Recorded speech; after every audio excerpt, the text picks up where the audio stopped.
Бисмиллах деп бүгін сіздермен шұжықты тоқаш, яғни сосисковый тестінің рецептісімен бөлісемін қыздар. Осындай жұмсақ болады, мамықтай. Үйлеріңізде үлкен кісілер болса, сіздерге алғысын айтып отырып жеп алады. Міндетті түрде жасап жеп көріңіздер. Осындай күшті болып шығады. Алдымен ыдысымызға жылы сүтті құйып аламыз. Үстінен қантымызды саламыз. Және тұзымызды, аштығымызды саламыз.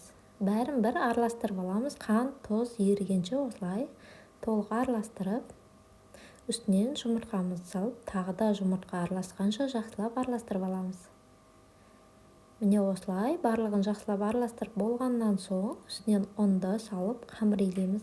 Сразу айтайын қыздар, қолға жабысқақ қамыр болады. Егер жақсылап илесеңіздер, сіздерде өте керемет булочка шығады. Немесе нан жасауларыңызға да болады. Бұл тестта кез келген нәрсеге өте керемет кетеді.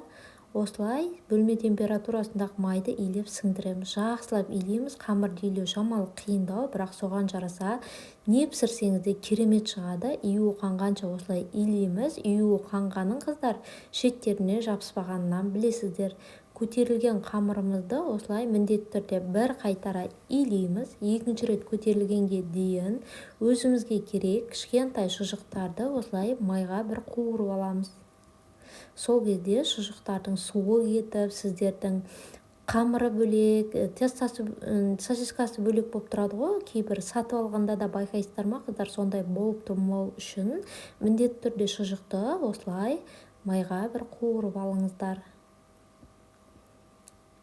Ал енді екінші рет көтерілген қамырымызды өзімізге керек бөліктерге бөліп аламыз. Мен қамырды толық грамдап өлшеп алып, теңдей 20 бөлікке бөліп алдым.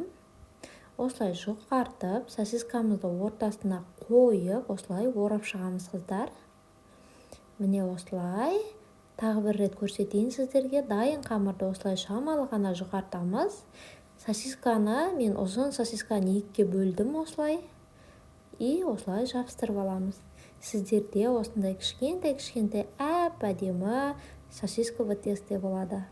Бетін жауып көтерілуге қоямыз. Көтерілгеннен соң смазкасын жағып, бетіне күнжіт дәндерін сепсеңіздер болады. Смазка менде тек қана жұмыртқа, егер кішкене сүт араластырамын десеңіздер де болады. Күнжіт дәндері қалауларыңыз бойынша мен ақ және қара күнжітті осылай әдемі көрінісінде араластырып сеуіп шықтым. Барлығын сеуіп болғаннан соң қыздар алдын ала қыздырылған пеште 180 градуста қызартып пісіріп аламыз.